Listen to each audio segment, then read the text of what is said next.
So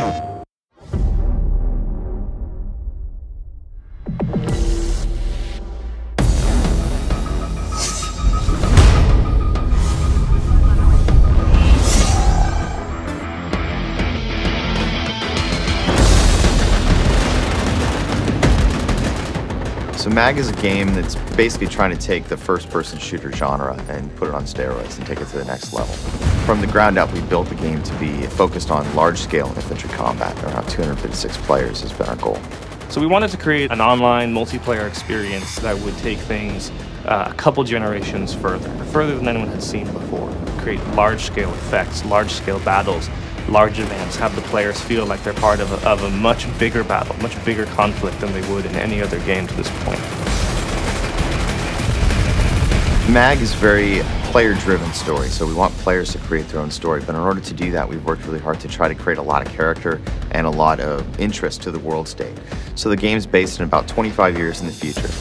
The Shadow War is what encases MAG. It is the background of the world in which the people of the world have basically gotten tired with their governments pouring so much money into war. Fuel is at a premium. It's hard to have a large standing military.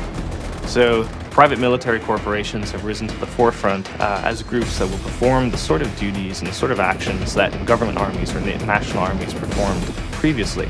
So in this future, in the Shadow War, these PMCs are on the surface performing humanitarian acts, security operations, defensive operations, but secretly underneath the surface or the publicly viewed aspects of those PMCs, they are basically vying with each other for control of the contracts, the wealth.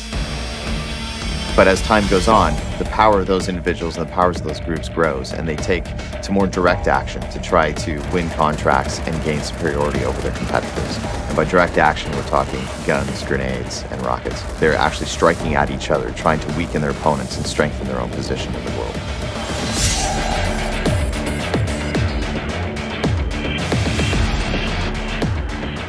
I think what's fun about the story is the fact that it's not too far of a stretch to be believable. And you can see what happens if we turn over too much of our national security as different nations around the world into private contractors. You can imagine how that might go a little bit rogue. But it's also set in a very near world or a near future state. So all the weapons feel very believable. All the weapons and gear are something that you can turn on the news and see people using now.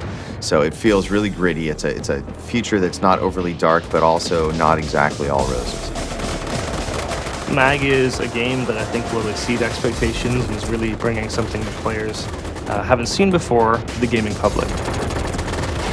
But what I'd like to see is that the backstory that we've made, the work that we've put into the PMCs, the work that we've put into the world of MAG allows us to create more games, different types of games and genres that leverages MAG as really a soil to create a variety of gameplay experiences.